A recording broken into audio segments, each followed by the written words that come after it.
Hello mga ading ko! Another day, another video na naman nga ang gagawin natin. So, bumili nga kami ng Angel's Burger dyan mga ading ko dahil midnight snack, kakainin, ganyan. Kailangan naman ibigay sa nagtitinda, diba? Hindi naman tayo mayaman para magbigay lang ng basta-basta. O, ano gagawin? Hindi kakain, alangan. So, by the way nga mga ading ko, alas 8 na nga ng gabi yan. Ewan ko ba kung anong trip nila, basta nagutom na lang bigla. Buti na lang talaga sumama ako bumili para may pagkain din ako. Thank you pala sa nagpabili. Thank you kuya.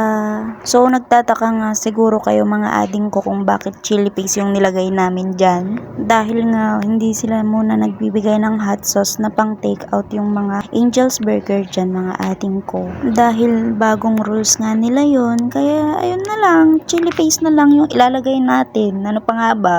O may magsasabi na naman dyan, nagagalit na naman ako. Hindi ako galit ha, mga ading ko. At siguro naman, kakain mo na ako.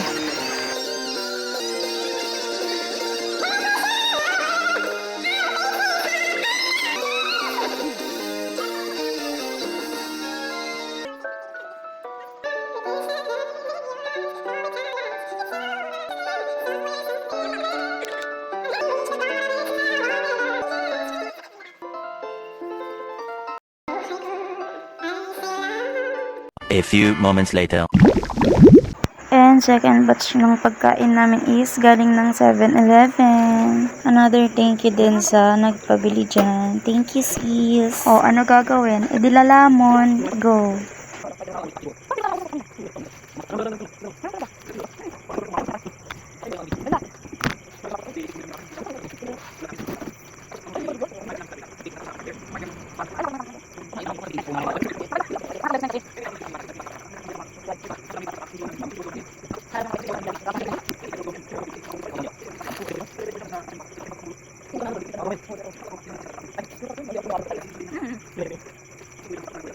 A few moments later.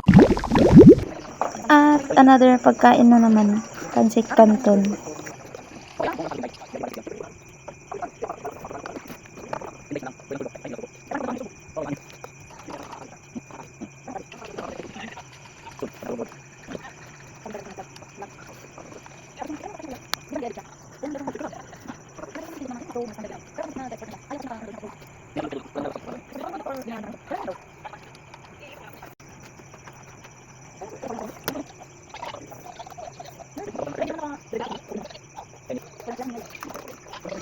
And after nga namin kumain dyan is nagkape naman yung kasama namin dahil work from home nga siya. And after nga namin kumain ng napakadami is magtatambay na lang talaga kami dyan. O, ano pa nga bang gagawin natin dyan mga ading ko? E di mag-cellphone. Busog na nga ako dyan mga ading ko kaya hindi na talaga ako makatawa ng maayos. And after ilang oras nga mga ading ko is may mga kasama na kami dyan. Ayan. Boring din nga sila sa mga kanya-kanya nilang kwarto kaya lumabas na din sila. And ayun lang mga ading ko. Salamat!